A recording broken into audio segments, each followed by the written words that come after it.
Brought to you by Penguin.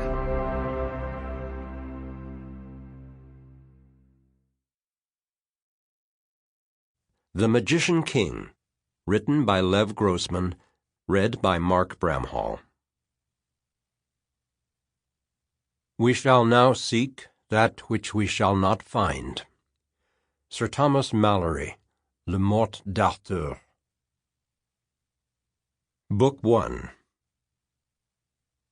Chapter 1. Quentin rode a gray horse with white socks named Dauntless. He wore black leather boots up to his knees, different-colored stockings, and a long navy blue topcoat that was richly embroidered with seed pearls and silver thread. On his head was a platinum coronet. A glittering side sword bumped against his leg, not the ceremonial kind, the real kind, the kind that would actually be useful in a fight. It was 10 o'clock in the morning on a warm, overcast day in late August. He was everything a king of Fillory should be. He was hunting a magic rabbit. By King Quentin's side rode a queen, Queen Julia. Up ahead were another queen and another king, Janet and Eliot. The land of Fillory had 4 rulers in all. They rode along a high-arched forest path littered with yellow leaves, perfect little sprays of them that looked like they could have been cut and placed by a florist.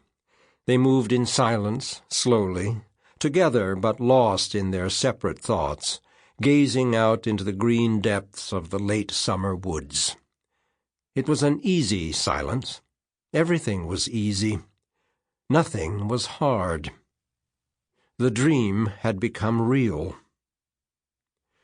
"Stop," Eliot said at the front. They stopped.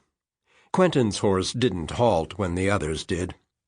Dauntless wandered a little out of line and halfway off the trail before he persuaded her for good and all to quit walking for a damn minute. 2 years as a king of Fillory, and he was still shit at horseback riding. "What is it?" he called. They all sat for another minute. There was no hurry. Dauntless snorted once in the silence. Lofty, horsey contempt for whatever human enterprise they thought they were pursuing. "Thought I saw something."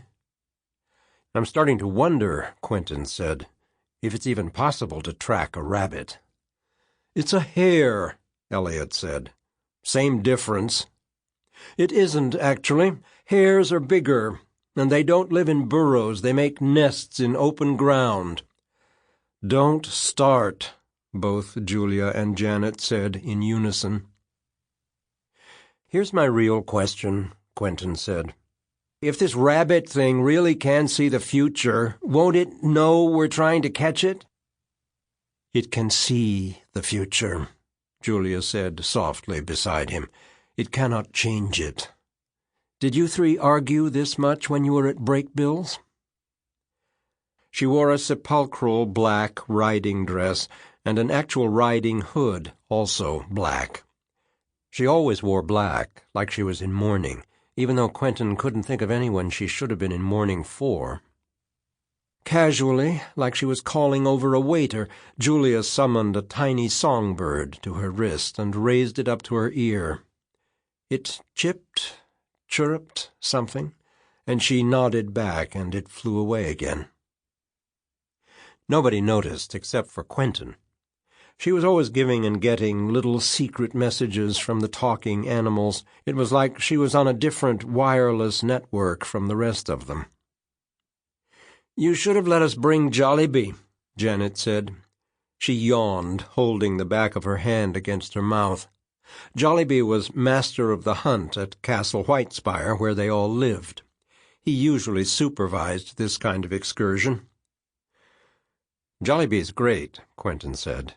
"But even he couldn't track a hare in the woods, without dogs, when there's no snow." "Yes, but Jollibee has very well-developed calf muscles. I like looking at them. He wears those man-tights." "I wear man-tights," Quentin said, pretending to be affronted. Eliot snorted. "I imagine he's around here somewhere." Eliot was still scanning the tree. Sample complete. Ready to continue?